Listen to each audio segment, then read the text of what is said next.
Hi Sagittarius, this is Jav. Welcome po sa ating channel. By the way, Sagittarius, this is your timeless reading. Gamitin ng reading na ito bilang gabay lamang. Kung naka-resonate kayo, comment down. Tandaan, Sagittarius, ito ay channel reading. Kunin nyo lang po kung ano ang naka-resonate sa'yo. This is for you, Sagittarius.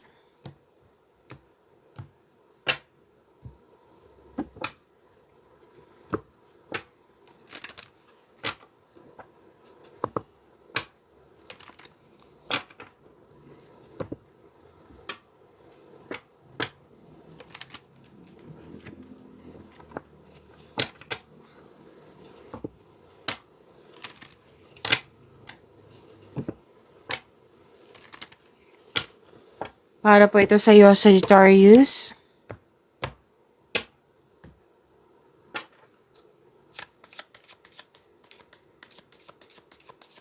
Maraming salamat po sa inyong patuloy na suporta sa mga nag-donate, sa mga hindi nag-skip ng ads.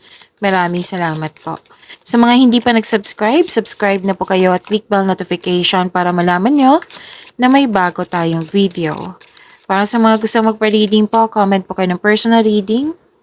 Again, comment kayo ng personal reading and check my reply sa comment section. May exciting na ganap, may nag-uusap dito na magkakapatid. At huwag kayong maniwala agad sa chismis. Alamin nyo muna kung totoo ba ito or hindi. Kasi mukhang naapektuhan ka sa chismis. Pwede sa binalita sa'yo. Ingat kayo sa kasi may nag-spy, may nag-observe sa'yo or mahilig magmanipula. Opo, mahilig magmanipula or may gusto siyang kunin sa'yo. Ano yung gustong kunin niya, Miss Jav? Oh. Yan yung usually nasa comment section. Pwedeng gawin niya yung jowa mo. Example lang po ito. Pwede yung opportunity mo, yung ideas mo, yung importanteng bagay sa'yo. So, alam mo to kung sino to. Basta makinig lang kayo sa inyong intuition. At may dumating na opportunities po. Opo. Tapos, kailangan mo siyang bigyan ng best decision or best choice.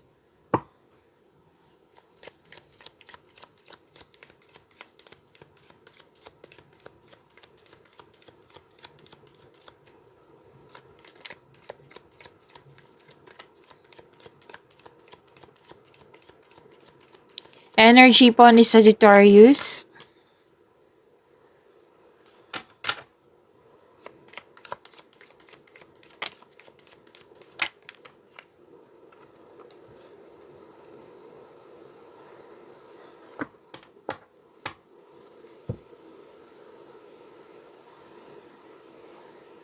Para sa mga bago dito, kung may napansin kayo na repeating message, yan po yung pinupush tong card sa inyo. Like for example, nanood ka sa isang video reading sa inyong monthly, weekly, daily at dito din. At may napansin kayo na repeating message, yan po yung pinupush ng card sa inyo na kailangan yung bigyan ng atensyon, solusyon at aksyon kung maaari po. So, yung energy ni Sagittarius. Huwag kayong matakot sa card na ito kasi transformation po iyan. Walang mangyayaring masama. Iwasan nyo mag-isip ng hindi nakakabuti sa iyo, okay?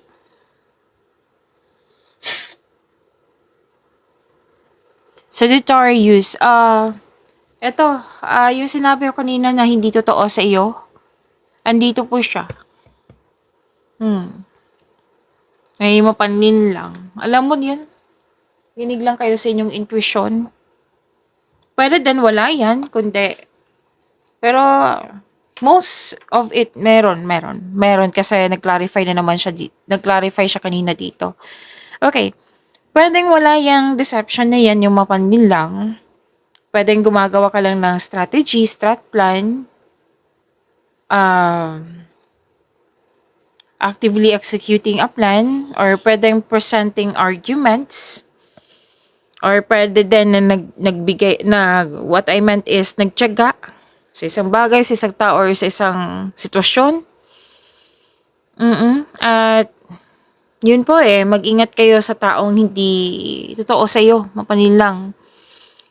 Ingat na lang din kayo sa inyong nagawang plano or ideas kasi mukhang shinare mo sa kanya na it might be sisirain na yung plano mo or ideas mo. Like, gusto mo lang i-share sa kanya. It might be ugali mo mag-share lang sa ng mga ideas tapos hindi yan effective, hindi yan nakakabuti. Yan yung hindi mo pa nagawa, naging nega na siya.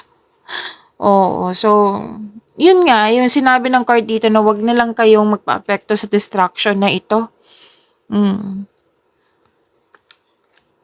Kasi nakikita ko dito na pwedeng huminto ka na wala kang ginagawa kundi nagpapa-apekto ka lang sa mga taong hindi totoo sa inyo. So, time for reflection ay kailangan. Kailangan bang huminto? Kailangan bang hindi gumawa ng aksyon nang dahil magpapa-apekto ka na lang sa kanila, di ba? Hindi pwede. Kailangan siguraduhin mo yung sarili mo na may magawa ka na magiging productive ka sa araw-araw. Paano mo malalaman kung effective siya or hindi kung hindi mo siya sinubukan? 'Di ba?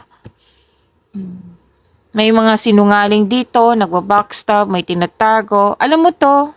Pwedeng dinideny mo lang. Alam mo to. Pwede din may concern ka sa isang tao na hindi ka binigyan ng halaga, walang pakialam sa'yo. May natuklasan ka nagsinungaling sa'yo. May taong hindi tapat sa'yo. May taong hindi tapat, most of you, okay, may nakita kasi akong situation dito which is sinabi sa akin ngayon na patuloy ka pa rin sinusuyo ng taong ito kahit alam mo na yung katotohanan. Yan. And, yun po. Mahilig magmanipula. Mag-ingat kayo sa kanya. Nako. May nakita ko ditong ninanakaw yung ideas mo. Like for example, patok yung product mo sa masa. O, ginaya niya rin. Ang saklap niyan. Pwede siguro kung nagpaalam siya, 'di ba, sa Sagittarius. Pero yun nga ingat na lang kayo sa kanya. Pwede din na kayo ito na yung nagkaroon ng self-deception about the truth or sa relationship pa to, sa situation or sa behavior. Iwasan nyo sana yan. Kasi it will only lead to more heartbreak. Mas lalo kang masasaktan. Kahit hindi naman nangyari, mas lalo kang iniisip mo na hindi nakakabuti sa'yo, na mas lalo kang nasaktan So, iwasan mo sana tong self-deception kung ano man ito. Tapos, di ba, may nagsinungaling? Nakikita ko dito mag-uusap kayo. Kung hindi masyadong close, pwedeng tahimik ka lang. Yan. Na alam mo talaga yung totoong nangyari. Alam mo yung may nagsinungaling, na nagsinungaling siya sa'yo. Yan. Bumuo kayo ng diskarte upang makuha mong gusto mo. Umalis or umiwas kayo sa toxicity. Huwag kayong mag-spend ng energy sa mga toxic na tao kung pwede po.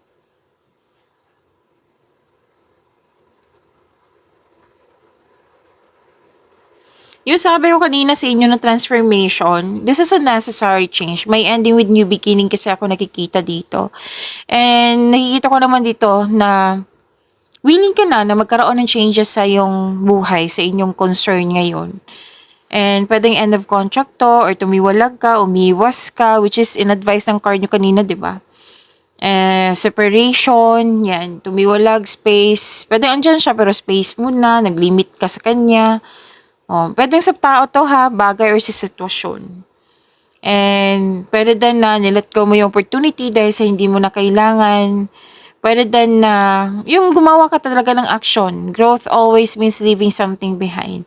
At may nakita ko dito sa Sagittarius na dating malapit sa iyo, may balak pa po mag-reconnect sa iyo.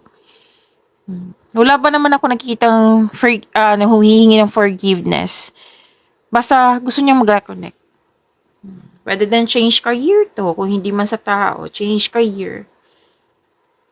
So, may improvements sa inyong kaperahan po.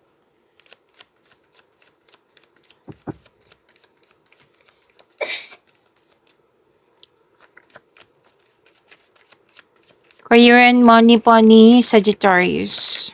Opo. So, dalawa na. Gusto niyang lumabas Gusto niyang sumama. Kunin na natin.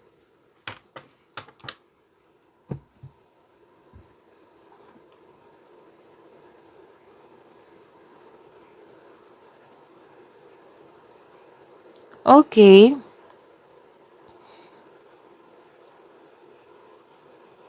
Nakikita ko dito nagkaroon po ng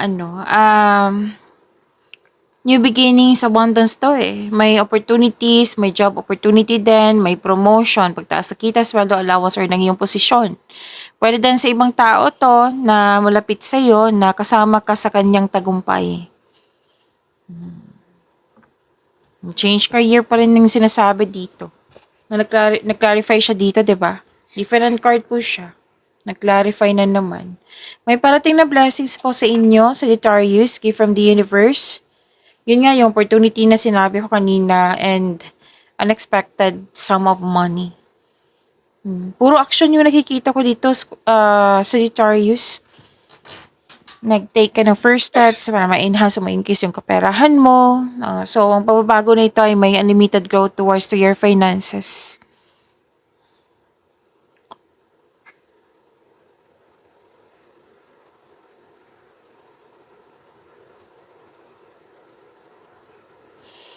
Marami kang naisip ng bagong ideas para sa ikakabuti ng yung negosyo, trabaho, kaperahan. Kasi nakikita ko dito nilagaan mo. Nilagaan mo yung posisyon mo, yung tao, yung bagay, yung money. Yan. Ang ilan sa inyo dito, okay, may grupo ng tao dito eh. Mukhang busy kayo kasi nakaramdam talaga ako ng pagod, Sagittarius. Okay. May malaking influence ang feminine energy.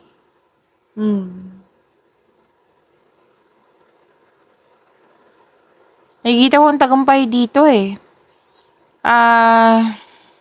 Sinabi ng card nyo dito na magaling kayo sa mga ginagawa nyo, magaling ka na leader. It might be leadership role na in-offer sa iyo kasi may promotion, di ba, kanina.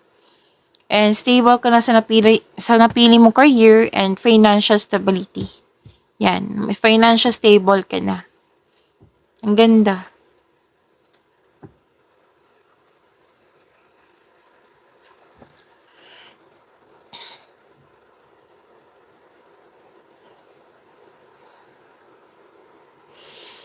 May magaganap na collaboration po.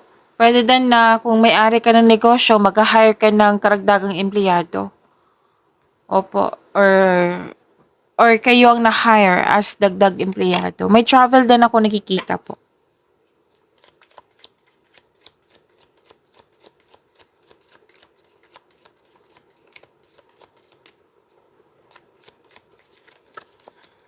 This is about your love life, self-love, partnership, and romance. Sobrang pagod ko ngayon. Wow. Sagittarius. It might be this is your energy. So, tamang pahinga ay kailangan na.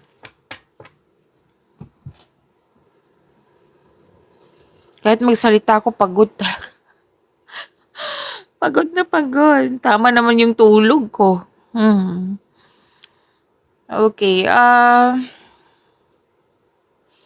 may biglaang pagbabago po dito sa mga lahat to, single ka man, may relasyon sa buhay mag-asawa.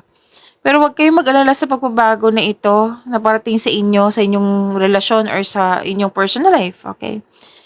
Kasi makakasuporta itong pagbabago na ito ay makakasuporta sa inyong growth and expansion. So, always expect the unexpected. At andito pa rin yung sikreto, oh. May sekreto na parting which may be shocking. Mas lumawak yung ambisyon mo sa buhay.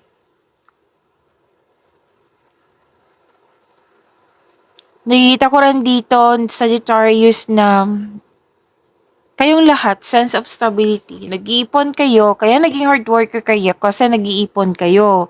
Nag-iipon kayo kasi may specific goal or para to sa savings to para sa iyong future. Sa inyong future. Sense of stability, nakikita ko talaga dito. You're building stability. And, magaling kang humawak ng pera. Sagittarius, magaling ka, matipid, ingat na ingat. Yan yung nakikita ko. So, huwag nyo daw kalimutan na bigyan nyo ng panahon yung sarili. Kumbaga, pamper yourself. Like, for example, yung parati mong gamit na shoes sa work or sa school. na kailangan ng palitan, then palitan mo. Bumili ka ng bago kasi deserve mo naman yan. Okay, pag-iwanan niyo po yung blessings na binigay sa inyo sa Sagittarius. See you tomorrow. Maraming salamat.